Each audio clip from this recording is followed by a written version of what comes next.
Welcome guys. Today we move to synthesis, वाक्य संश्लेषण। विभिन्न प्रकार के दिए गए सिंपल सेंटेंसेस को जोड़कर एक सेंटेंस बनाना। जब हम सिंथेसिस पढ़ते हैं तो उसके अंतर्गत 3 प्रकार के वाक्य आते हैं। Number 1 simple sentence, number 2 complex sentence, number 3 compound sentence.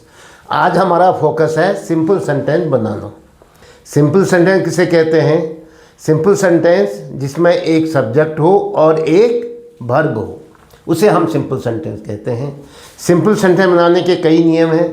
आप जानते हो कि अगर हमको माना 5 वाक्य दिए हैं और हमें उसका जोड़ करके एक सेंटेंस बनाना है तो हम केवल एक सब्जेक्ट रखेंगे, एक वर्ब। शेष 4 जो वर्ब हैं उनको हम चेंज कर देंगे, या तो उनका पार्ट्स ऑफ स्पीच चेंज कर देंगे, उनको नाउन बना देंगे अगर वर्ब है, या फिर आप उसको पार्टिसिपल का यूज़ करके, इन्फिनेटिव का यूज़ करके, और उनको जर्नड में चेंज करके, और या उनको फ्रेज इन अपोजिशन में चेंज करके। और आज एक रूल और है, वो है एब्सोल्यूट फ्रेज बना करके। एब्सोल्यूट फ्रेज को हम नॉमिनेटिव एब्सोल्यूट भी कहते हैं। जो सब्जेक्ट है, सब्जेक्ट के बाद अभी हम दिखाते हैं आपको। Exercise number 1, combine each of the following sets of simple sentences into one simple sentence by using absolute phrase। तो absolute phrase या nominative absolute क्या होता है? जैसे the sun rose the traveler started his journey। प्राय इसमें पहला sentence जो है उसको nominative absolute बनाते हैं, और दूसरा जो सेंटेंस है जिसका प्रभाव फिर दूसरे सेंटेंस में दिखाई दे रहा है उस सेंटेंस को रख लेते हैं। जैसे the sun rose का मतलब है कि सूर्य उदय हुआ। The traveller started he journey, यात्री ने अपनी यात्रा जारी की। तो अब जब सन रोज हुआ तब तो ट्रैवलर ने स्टार्ट किया। इस सेंटेंस का प्रभाव इसमें है, तो इसको बदल देते हैं नॉमिनेटिव एब्सोल्यूट में, या ये कहिए एब्सोल्यूट फ्रेज बना देते हैं। The sun having risen. अब एक बात बताऊँ मैं इसका नियम, अगर वर्ब बी आती है पार्टिसिपल की तरह होता है, लेकिन वो पार्टिसिपल किसके पीछे आता है? सब्जेक्ट के पीछे। किसके पीछे आता है? सब्जेक्ट के पीछे। वो कार्रवाई होने के उपरांत तब दूसरा काम शुरू होता है। जैसे is, am, are, was, were verb be है, अगर ये आया हुआ है तो उसको बीइंग में लगाते हैं, लेकिन बीइंग स्वतंत्र रूप से नहीं आएगी जैसे पार्टिसिपल में आती है। यहाँ किसके साथ आएगी? सब्जेक्ट के साथ, नाउन के साथ। और अगर पास्ट टेंस है या पास्ट परफेक्ट टेंस है तो उसका क्या हो जाएगा? हैविंग प्लस वर्ब की third form. Having done, having played, having read, having written. जैसे परफेक्ट पार्टिसिपल बनाते हैं, बस सेम वही तर्ज है।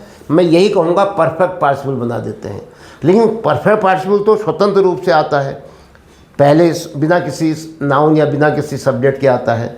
यहाँ पर क्या होगा? ये शब्द जो है सब्जेक्ट के बाद आएगा।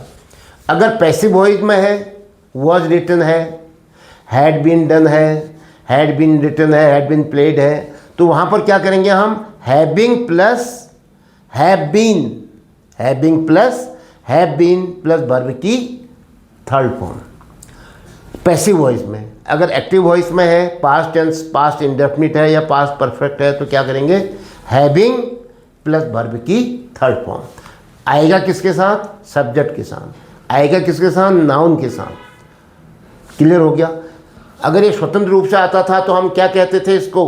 हम कहते थे इनको पार्टिसिपल। क्या कहते थे इसको? पार्टिसिपल। लेकिन आज हम इसको क्या कहेंगे? यहाँ पर बताओ, इसको हम कहेंगे नॉमिनेटिव, नहीं, नॉमिनेटिव एब्सोल्यूट या एब्सोल्यूट फ्रेज। तो द सन रोज, सूर्य उदय हुआ, तो हम कहेंगे द सन हैविंग, ये पास्ट इंडेफिनिट है, तो पास्ट इंडेफिनिट किस में चेंज होगा? हैविंग प्लस वर्ब की थर्ड फॉर्म। रोज बना है राइज से, राइज, रोज, रीजन, तो क्या होगा? The sun having risen. कैसे बनाइए? द सन हैविंग रीजन हमने लिखा इसको द सन। अब देखो ये नाउन आ गया। अब लिखेंगे perfect participle, having plus verb की थर्ड फॉर्म। ये रोज का थर्ड फॉर्म रीजन होता है। The sun having risen, comma, दूसरा सेंटेंस आप शुरू कर देंगे। The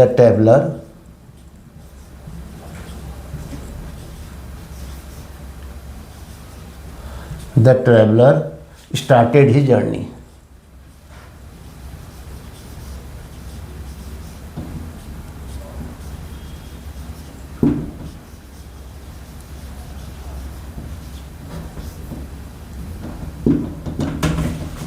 The sun having risen, the traveler started his journey. Number 2, the night was pleasant. He went on a picnic. अब देखिए, the night was आ गया, is am are was where अगर आएगा तो इसको being में चेंज करेंगे, BEING। लेकिन वो किसके साथ आएगा? the night के साथ आएगा। तो क्या बना? रात सुहावनी थी, we went on a picnic, हम पिकनिक में गए। तो the night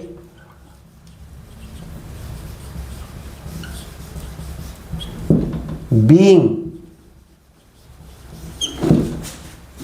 pleasant। ये हम क्या कर रहे हैं सब? इस वर्ब को हटाने के लिए एक ही वर्ब चाहिए हमको। इसको हटा दिया हमने क्या? ऑब्सोल्यूट फ्रेज में। The night being pleasant, we went on a picnic. We subject हो गया, वेंट वर्ब होगी। एक ही सब्जेक्ट आया, एक ही वर्ब।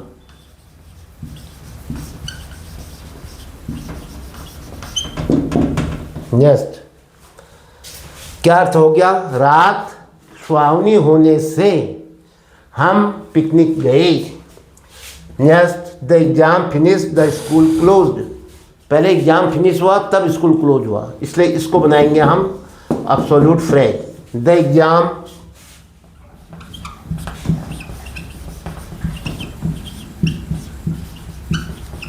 यहाँ क्या है? Finished, past indefinite.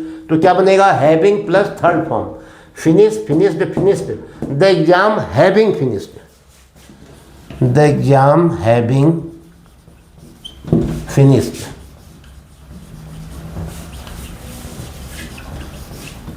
The exam comma having finished comma क्या करोगे? The night being, the sun having been, having risen. ठीक है। द एग्जाम हैविंग फिनिश्ड, परीक्षा समाप्त होने के उपरांत क्या होगा? The school closed. The school subject, एक ही सब्जेक्ट रहा, क्लोज्ड वर्ब, एक ही वर्ब आई। ये सेंटेंस हो गया simple sentence. Next, the school was closed, I went to home.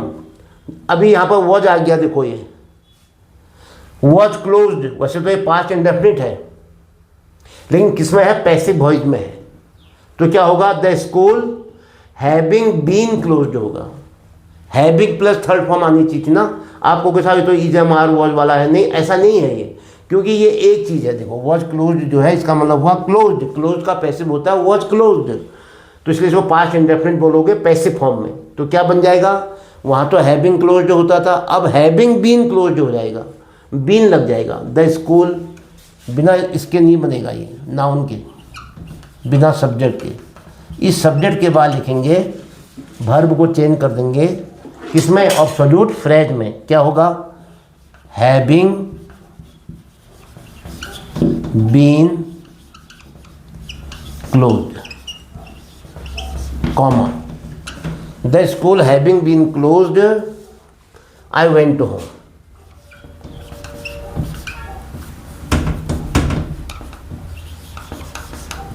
I went to home. School समाप्त हो, स्कूल बंद होने के उपरांत, बंद किए जाने के बाद मैं घर चला गया। द इलेक्शन वॉज ओवर, यहाँ पर वॉज स्वतंत्र रूप से आया है। Is am are was were, verb be है ये, तो ये वर्ब टू बी है, तो ये बदलेगा बीइंग में।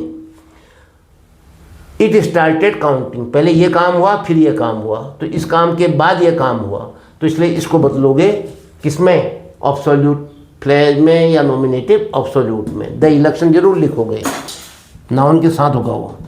The election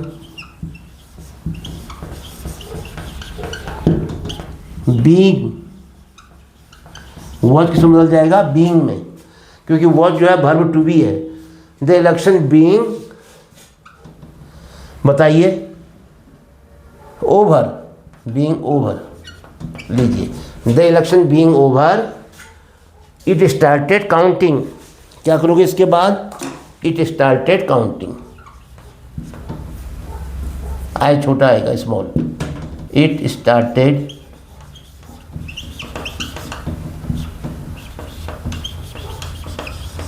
counting. क्या अर्थ हुआ, इलेक्शन पूरा होने के उपरांत काउंटिंग प्रारंभ हुई। Next, it rained heavily, the train was cancelled.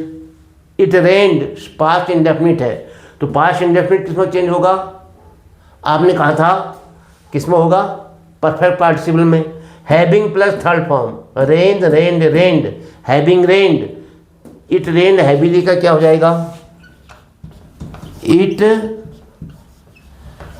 Having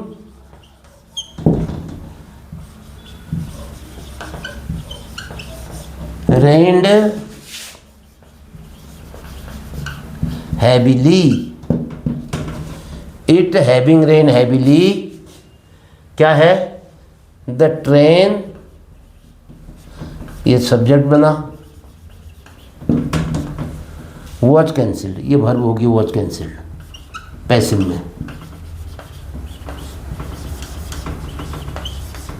the train was cancelled, भारी वर्षा होने से ट्रेन कैंसिल हो गई। नंबर 7,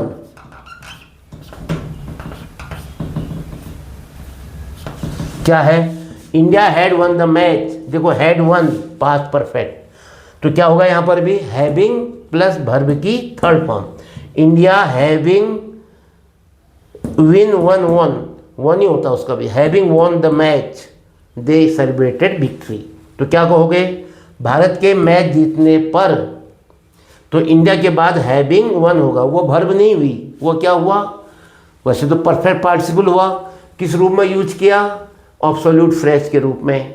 ऑब्सोल्यूट फ्रेज क्यों कह रहे हो इसको, क्योंकि ये इंडिया से जुड़ा हुआ है, सब्जेक्ट से जुड़ा हुआ शब्द है। सब्जेक्ट तो पहले वाक्य का जो सब्जेक्ट था इंडिया था, अब इसको हमने क्या बना दिया, नॉमिनेटिव ऑब्सोल्यूट, क्या था, हैड वन का हैविंग वन, पास्ट इंडेफिनिट और पास्ट परफेक्ट को बदल देते हैं, हैविंग प्लस वर्ब की third form, having won the match,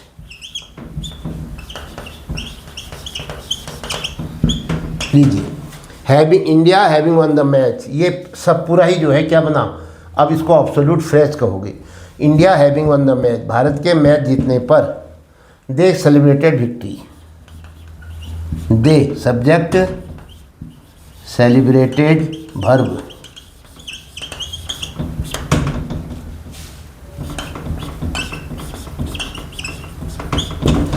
तो ये था आज बाय यूजिंग ऑब्सोल्यूट फ्रेज या नॉमिनेटिव ऑब्सोल्यूट का प्रयोग करके हमने क्या किया, सब्जेक्ट के साथ लगाया, नाउन था जो पहले शुरू में उसके साथ लगाया, और इसलिए इसको हम क्या कहते हैं, ऑब्सोल्यूट फ्रेज या नॉमिनेटिव ऑब्सोल्यूट कहते हैं। और इसको बनाने का तरीका क्या था, अगर वर्ब टू बी है तो उसको बीइंग में चेंज करेंगे, वर्ब टू बी क्या हुई, is, am, are, was, were. अगर माना पास्ट इंडेफिनिट है या पास्ट परफेक्ट है तो उसको किस में बदलेंगे, इसमें मैंने दिया नहीं आपको ढंग से, ये पैसिव वॉइस का है, उसको बदलेंगे हैविंग प्लस वर्ब की थर्ड फॉर्म। अगर पैसिव वॉइस है फिर क्या करेंगे, हैविंग बीन प्लस वर्ब की थर्ड फॉर्म। तो ये आपको ध्यान रखना पड़ेगा। और आएगा किसके साथ, ये स्वतंत्र रूप से नहीं आएगा, ये तो है आपका परफेक्ट पार्टिसिपल, ये है प्रेजेंट पार्टिसिपल, तो ये आएगा नाउन के साथ। पहले सेंटेंस को हम बदल रहे हैं तो पहले सेंटेंस के नाउन के साथ, सब्जेक्ट अभी तक तो सब्जेक्ट था, अब सब्जेक्ट नहीं रहेगा, अब वो हो जाएगा ऑब्सोल्यूट फ्रेज, उसके साथ हम ये रख देंगे, यानी वर्ब की मदद से। अब वो वर्ब नहीं रही, वो बन जाएगी नॉमिनेटिव ऑब्सोल्यूट, पूरा टुकड़ा। इसके साथ ही आज का ये वीडियो समाप्त होता है। जय हिंद।